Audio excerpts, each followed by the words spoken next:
This is episode 603.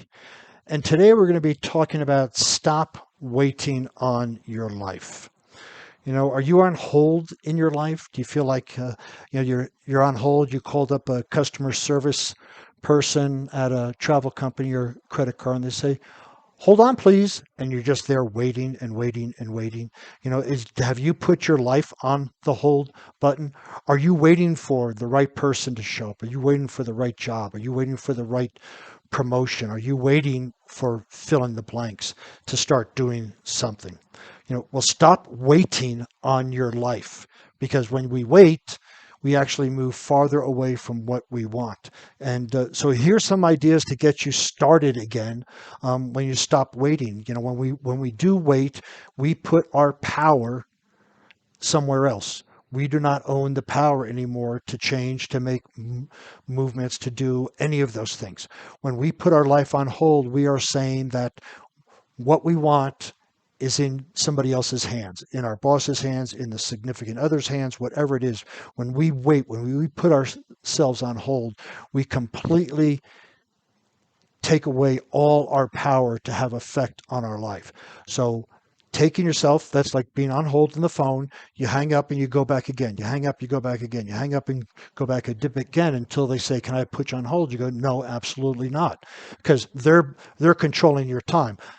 Effectively, we want to use that analogy for our life too. Stop putting yourself on hold and start taking some other action. So focus on the who, not the what. If you find that you've been stuck on a goal for a while, try restarting it in the who am I terms instead of what do I want terms. This can be thought as be, do, have. Obviously, we want to know what we want to have. We want to have that goal. But more importantly, then we have to decide who do we need to be to reach that. Because if we didn't have to change, we'd already have that in our life. So if you want a significant other, or if you want a romantic relationship, you want a different job, you want a raise, you want a promotion, you need to change. And so you look at where you are right now and you look at who would I need to be? If, let's just say you wanted to change your physique, maybe you would need to be a focused athlete. That means you plan your workout ahead of time. You go into the gym, you're dedicated, you stop talking, you do each rep, each set, you rest a minimum amount of time, you go in there, you do your cardio, you come back. That is what a focused athlete would do. That's who you need to be.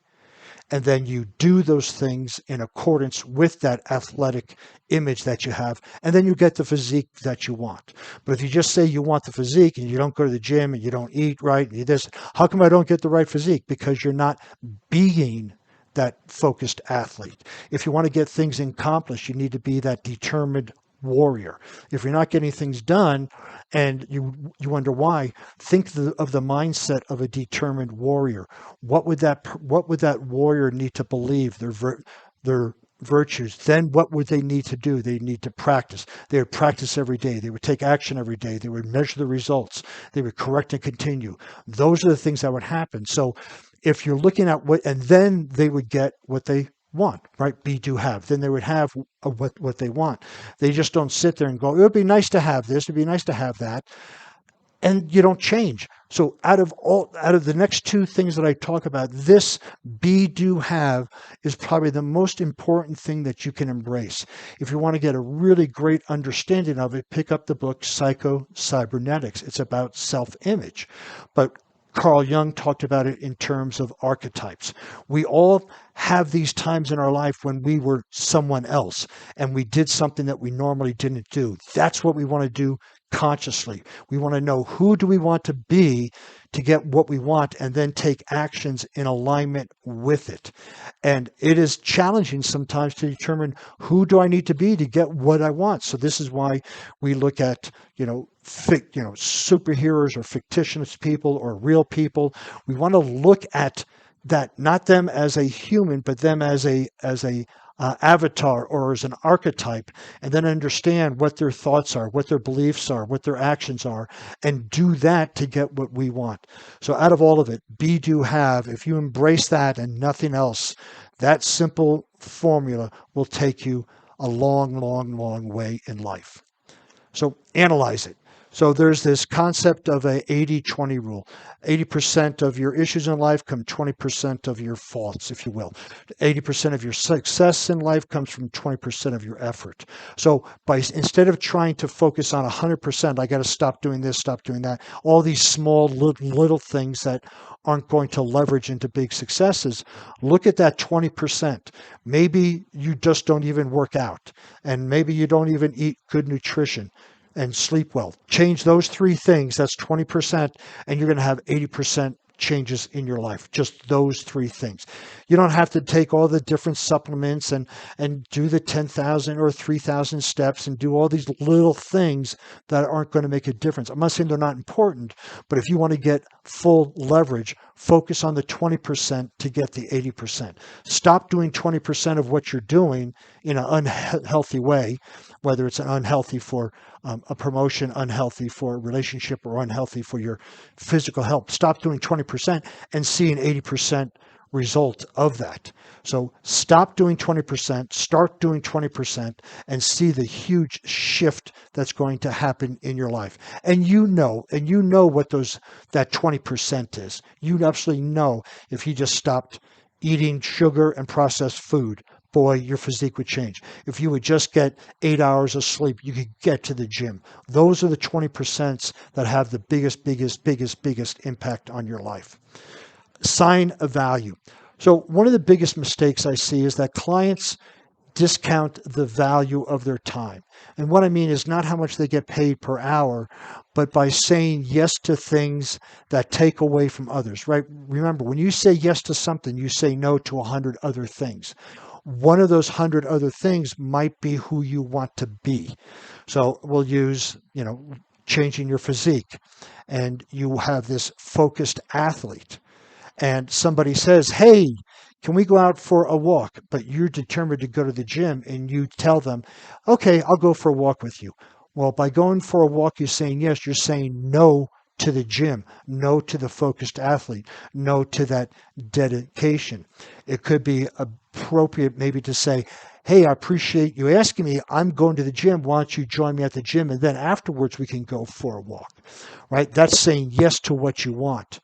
If you say yes to something, remember you're saying no to something else. So think of be, do, have. Who do you need to be? What do you need to do and to get what you want to have? And then when you come to a decision, you're either saying, yes, I'm going to move towards it, or no, I'm going to move away from it.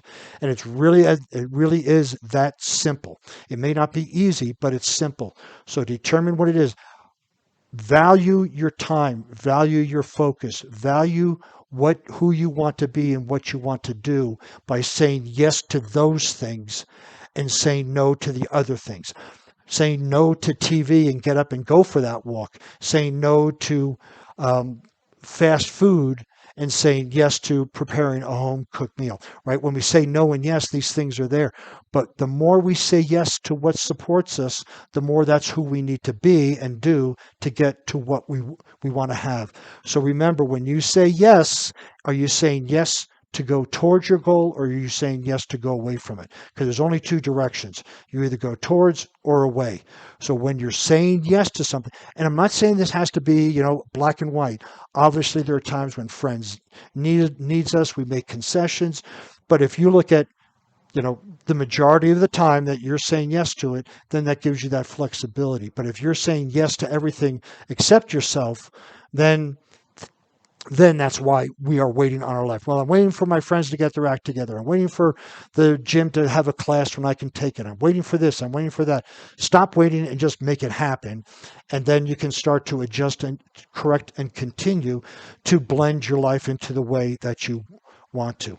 Just keep in mind the difference between you and the people who are getting what they want is that they got started and kept moving towards what they wanted. They knew who they wanted to be. They know what they had to do to get what they wanted to have. They knew the leverage of 80-20, and they valued their time by saying yes to what they want. So if you would like to see the show notes on this podcast, you can go over to warriormindcoach.com, see the show notes. You can find some blog posts, some other podcasts over there. And since you'll be on the internet, please visit me at LinkedIn, Facebook, Instagram, Pinterest under Warrior Mind Coach.